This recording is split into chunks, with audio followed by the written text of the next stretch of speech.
आज हम भारत की एक तरह से जीवन रेखाओं की गहराई में उतर रहे हैं। वो समुद्री दरवाजे जो हमें दुनिया से जोड़ते हैं, यानी भारत के प्रमुख बंदरगाह। नमस्कार। और ये सिर्फ भूगोल का एक चैप्टर नहीं है। हर एक बंदरगाह की अपनी एक कहानी है, अपनी पहचान है और देश की अर्थव्यवस्था में एक बहुत खास भूमिका है। बिल्कुल। और आज की हमारी चर्चा खास तौर पर उन लोगों के लिए है जो यूपीएससी, एसएससी या रेलवे जैसी प्रतियोगी परीक्षाओं की तैयारी कर रहे हैं। मकसद साफ है, इन बंदरगाहों से जुड़े सबसे जरूरी तथ्यों को एक दिलचस्प सफर के जरिए समझना।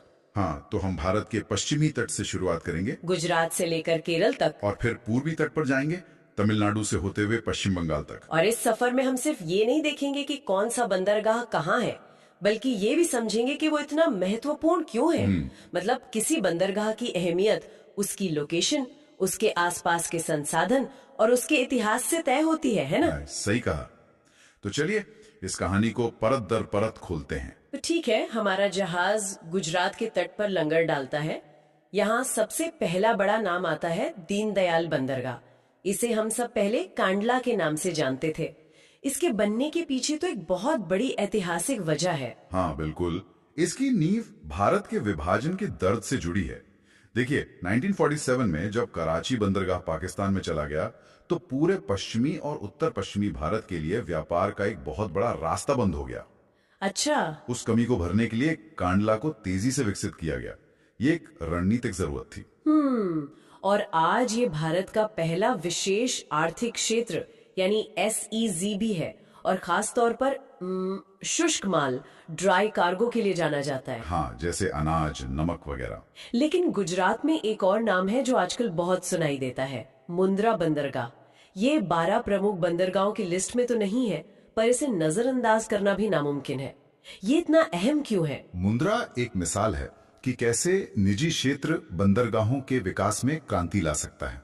ये भारत का सबसे बड़ा निजी बंदरगाह है जिसे अडानी पोर्ट्स चलाता है। ओके। इसकी खासियत है इसकी जबरदस्त एफिशिएंसी और विशाल क्षमता, खासकर कंटेनर कार्गो के मामले में। तो गुजरात में एक ऐतिहासिक जरूरत यानी कांडला और एक आधुनिक प्राइवेट पावर हाउस मुंद्रा। अब गुजरात से थोड़ा नीचे आते हैं महाराष्ट्र की ओर।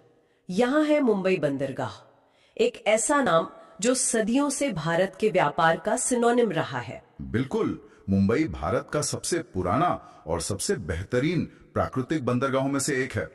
इसकी गहरी और सुरक्षित खाड़ी ने इसे सदियों तक भारत का प्रमुख व्यापारिक केंद्र बनाए रखा। पर समय के साथ यही इसकी चुनौती भी बन गई। मैं यही पूछने वाली थी। मैं हमेशा सोचती थी कि मुंबई बंदरगाह इतना मशहूर है तो फिर पास में ही एक और विशाल बंदरगाह JNPT बनाने की जरूरत क्या पड़ गई? क्या मुंबई काफी नहीं था? बहुत अच्छा सवाल है। सोचिए, मुंबई शहर बंदरगाह के चारों ओर बढ़ता गया। धीरे धीरे बंदरगाह शहर के बीच में फंस गया। विस्तार के लिए जगह नहीं बची और शहर के ट्रैफिक में बंदरगाह तक माल की आवाजाही को बहुत धीमा कर दिया। दबाव बहुत ज्यादा था। तो इसी दबाव को कम करने के लिए इसी दबाव को कम करने और भविष्य की जरूरतों को पूरा करने के लिए न्हावा शेवा में जवाहरलाल नेहरू बंदरगाह यानी JNPT को बनाया गया। और JNPT ने तो आते खेल बदल दिया। इसके बारे में एक तथ्य है जो मुझे बहुत दिलचस्प लगा और शायद परीक्षार्थियों के लिए भी जरूरी है। ये असल में भारत का सबसे बड़ा कंटेनर बंदरगाह है, ट्रैफिक में नंबर 1। हाँ, और ये समझना जरूरी है कि क्यों 20वीं सदी के आखिरी दौर में समुद्री व्यापार में कंटेनरों का चलन शुरू हुआ। ये बड़े बड़े स्टील के बक्से, हाँ, जिन्हें जहाजों, ट्रेनों और ट्रकों पर आसानी से लादा उतारा जा सकता है। सही। मुंबई बंदरगाह इस नए सिस्टम के लिए नहीं बना था, जबकि JNPT को शुरू से ही एक आधुनिक कंटेनर पोर्ट के तौर पर डिजाइन किया गया था। इसने भारत को ग्लोबल कंटेनर ट्रैफिक के नक्शे पर मजबूती से स्थापित कर दिया। तो महाराष्ट्र में हमने देखा कि कैसे एक पुराने बंदरगाह के दबाव को कम करने के लिए एक नया आधुनिक बंदरगाह बना। लेकिन हर बंदरगाह इतना बड़ा या विविध नहीं होता है ना? नहीं, बिल्कुल नहीं। कुछ तो बस एक ही चीज के लिए जाने जाते हैं, जैसे गोवा का मुर्मुगांव बंदरगाह। इसका नाम आते ही दिमाग में सिर्फ एक ही खनिज आता है, लौह अयस्क, आयरन ओर। आप बिल्कुल सही हैं। मुर्मुगांव इस बात का बेहतरीन उदाहरण है कि कैसे एक बंदरगाह अपने भीतरी इलाकों की अर्थव्यवस्था का आईना होता है। अच्छा। गोवा और आसपास का क्षेत्र लौह अयस्क के भंडारों से समृद्ध है और मुर्मुगांव बंदरगाह इसी अयस्क को दुनिया भर, खासकर चीन और जापान तक पहुंचाने का मुख्य जरिया है। यहाँ बंदरगाह और संसाधन का सीधा और मजबूत रिश्ता है। और यही पैटर्न हमें शायद कर्नाटक में भी दिखता है। गोवा से आगे हमारा अगला पड़ाव है न्यू मैंगलोर बंदरगाह। यहाँ से क्या खास निर्यात होता है? यहाँ से पेट्रोलियम उत्पाद, उर्वरक और सबसे महत्वपूर्ण कॉफी। कॉफी? हाँ, जैसे ही कॉफी का नाम आता है, कर्नाटक की तस्वीर साफ हो जाती है।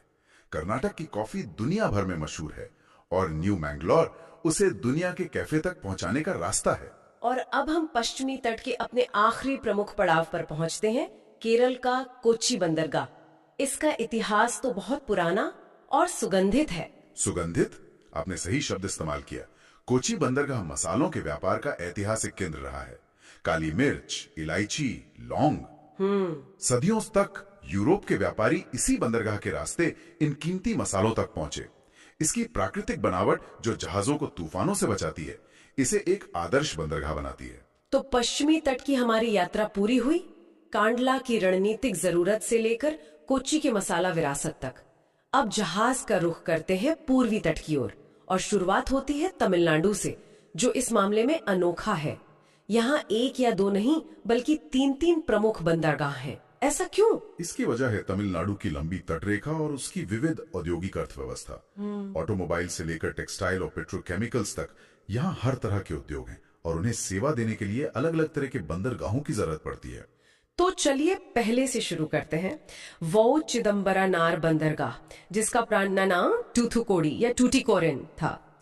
इसकी लोकेशन बहुत खास है। हाँ, ये भारत के दक्षिणी छोर पर है और श्रीलंका के सबसे नजदीकी भारतीय बंदरगाह है। ओके। इसकी इस भौगोलिक स्थिति की वजह से इसमें एक महत्वपूर्ण ट्रांसशिपमेंट हब बनने की जबरदस्त क्षमता है। Transshipment hub? हाँ, इसका अच्छा मतलब हुआ। इसका मतलब है एक ऐसा केंद्र जहां बहुत बड़े अंतर्राष्ट्रीय जहाज अपना माल उतारते हैं और फिर वो माल छोटे छोटे जहाजों पर लाद कर आसपास के दूसरे देशों या छोटे बंदरगाहों तक पहुंचाया जाता है। अच्छा, तो बड़े जहाजों को हर छोटे बंदरगाह पर जाने की जरूरत नहीं पड़ती। हाँ, इससे समय और पैसा दोनों बचता है। श्रीलंका से नजदीकी इसे इस भूमिका के लिए आदर्श बनाती है। बहुत दिलचस्प। अब आते हैं तमिलनाडु के दूसरे और शायद सबसे प्रसिद्ध बंदरगाह चेन्नई पर। यहाँ एक और मजेदार तथ्य है जो परीक्षाओं के लिए जरूरी है। हमने बात की थी कि मुंबई भारत का सबसे पुराना प्राकृतिक बंदरगाह। हाँ, वहीं चेन्नई भारत का सबसे पुराना कृत्रिम बंदरगाह है। ये एक बेहतरीन पॉइंट है और दोनों में फर्क समझना जरूरी है। प्राकृतिक बंदरगाह प्रकृति द्वारा बनाए गए खाड़ियों में होते हैं जो जहाजों को सुरक्षा देती हैं। सही, लेकिन चेन्नई के तट पर ऐसी कोई प्राकृतिक खाड़ी नहीं थी। यहाँ समुद्र की लहरों से जहाजों को बचाने के लिए बड़ी बड़ी पत्थर की दीवारें, जिन्हें ब्रेक वाटर कहते हैं, बनाकर एक सुरक्षित बंदरगाह का निर्माण किया गया। ये पूरी तरह से इंसानी इंजीनियरिंग का कमाल है। और आज ये इंजीनियरिंग का कमाल डेट्रॉइट ऑफ एशिया के समुद्री द्वार के तौर पर जाना जाता है ना? बिल्कुल। मतलब ऑटोमोबाइल निर्यात के लिए। बिल्कुल। चेन्नई और उसके आसपास भारत के कई बड़े कार प्लांट हैं। यहाँ बनने वाली गाड़ियां चेन्नई बंदरगाह से ही दुनिया भर के देशों में भेजी जाती हैं। और अब आते हैं तमिलनाडु के तीसरे बंदरगाह पर, एन्नोर, जिसका नया नाम कामराजार बंदरगाह है। हाँ, इसके बारे में कहा जाता है कि ये भारत का पहला कॉर्पोरेट बंदरगाह है। एक आम इंसान के लिए इसका क्या मतलब है? ये बाकी बंदरगाहों से अलग कैसे है? ये एक बड़ा बदलाव है। देखिए, पारंपरिक बंदरगाह एक पोर्ट ट्रस्ट मॉडल पर चलते हैं, जो काफी हद तक एक सरकारी विभाग की तरह काम करता है, जहाँ फैसले लेने की प्रक्रिया अक्सर धीमी होती है। एकदम। लेकिन कामराजार बंदरगाह को एक पब्लिक लिमिटेड कंपनी की तरह रजिस्टर किया गया। इसका मतलब यह है कि इसे एक कंपनी की तरह चलाया जाता है, मुनाफे और एफिशिएंसी पर जोर देकर। ये मुख्य रूप से चेन्नई के थर्मल पावर प्लांट्स के लिए कोयले का आयात करता है। तमिलनाडु से ऊपर की ओर बढ़ते हैं आंध्र प्रदेश, जहाँ है विशाखापट्टनम बंदरगाह। इसके नाम एक और बड़ा रिकॉर्ड है। ये भारत का सबसे गहरा बंदरगाह है। गहराई इतनी मायने क्यों रखती है? बंदरगाह की गहराई, जिसे नेचुरल ड्राफ्ट कहते हैं, बहुत ज्यादा मायने रखती है। जहाज जितने बड़े होते हैं उतना ही ज्यादा सामान ढो सकते हैं, जिससे प्रति टन लागत कम हो जाती है। सही। लेकिन बड़े जहाजों को पानी के नीचे ज्यादा जगह चाहिए होती है ताकि वो तल से न टकराएं। विशाखापट्टनम की प्राकृतिक गहराई उसे आज के विशालकाय जहाजों के लिए, खासकर जो लौह अयस्क और कोयले जैसा भारी सामान ले जाते हैं, उनके लिए आदर्श बनाती है। तो पूर्वी तट पर विशाखापट्टनम भी लौह अयस्क के निर्यात का एक बड़ा केंद्र है, ठीक पश्चिमी तट पर मुर्मुगांव की तरह। सही पकड़ा आपने। और इसकी वजह भी वही है, आंध्र प्रदेश और आसपास के राज्यों में मौजूद खनिज भंडार। अब हम पहुंचते हैं ओडिशा, जहां है पारादीप बंदरगाह। ये भी इसी कहानी का एक और महत्वपूर्ण किरदार है। ये महानदी डेल्टा पर स्थित है और ये भी मुख्य रूप से लौह अयस्क और कोयले के निर्यात के लिए जाना जाता है। आप देख सकते हैं कि पूर्वी तट पर खनिज निर्यात का एक पूरा कॉरिडोर बना हुआ है।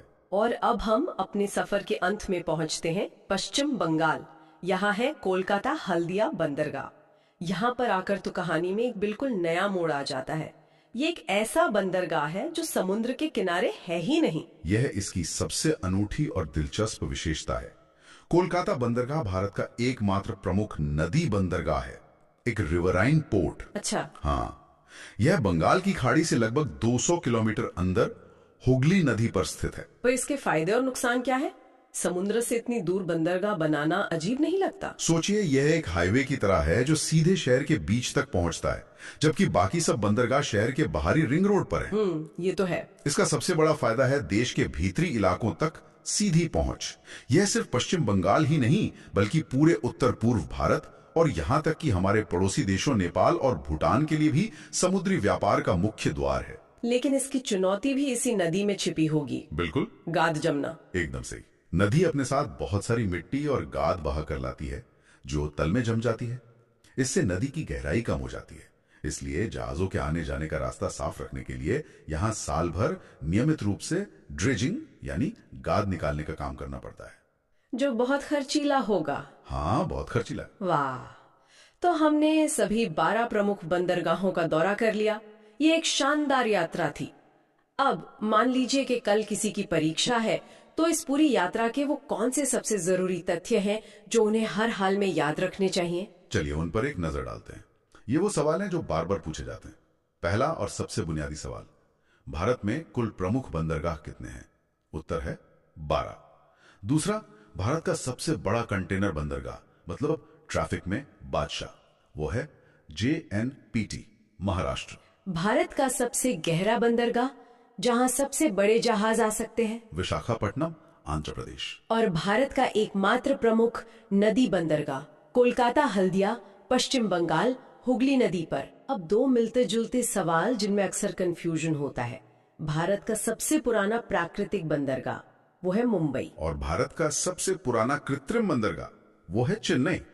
ये प्राकृतिक और कृत्रिम का अंतर याद रखना बहुत जरूरी है। बिल्कुल, और साथ ही ये भी कि कौन सा बंदरगाह किस खास चीज के लिए प्रसिद्ध है, जैसे मुर्मुगांव और पारादीप लौह अयस्क के लिए। हाँ, या चेन्नई ऑटोमोबाइल के लिए, या कोची मसालों के लिए। ये मैच द फॉलोइंग वाले सवालों के लिए परफेक्ट है। तो ये थी भारत के प्रमुख बंदरगाहों पर हमारी विस्तृत चर्चा। हमने कांडला से शुरू होकर कोलकाता तक का सफर किया और देखा कि हर बंदरगाह सिर्फ कुछ जेट्टी और क्रेन का समूह नहीं है, उसकी अपनी एक कहानी है और अर्थव्यवस्था में एक खास किरदार है। ये बंदरगाह सिर्फ व्यापार के केंद्र नहीं है, बल्कि ये भारत की अर्थव्यवस्था की धमनियां हैं। ये देश के उत्पादन को दुनिया तक पहुंचाती हैं और दुनिया से जरूरी सामान देश में लाती हैं। ये हमें सही मायनों में दुनिया से जोड़ती हैं और जाते जाते एक विचार सिर्फ के सोचने के लिए छोड़ जाते हैं।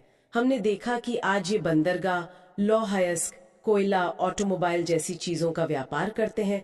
जरा सोचिए, 20-30 साल बाद जब भारत की अर्थव्यवस्था और जरूरतें बदलेंगी तो इन बंदरगाहों से आने जाने वाले सामान की प्रकृति कैसे बदल सकती है? क्या भविष्य में हमें सेमीकंडक्टर चिप्स या ग्रीन हाइड्रोजन के निर्यात के लिए नए तरह के विशेष बंदरगाहों की जरूरत पड़ेगी? ये एक बहुत ही प्रासंगिक सवाल है, क्योंकि भविष्य के बंदरगाह भविष्य की अर्थव्यवस्था का ही प्रतिबिंब होंगे और उन्हें आज से ही उस भविष्य के लिए तैयार रहना होगा।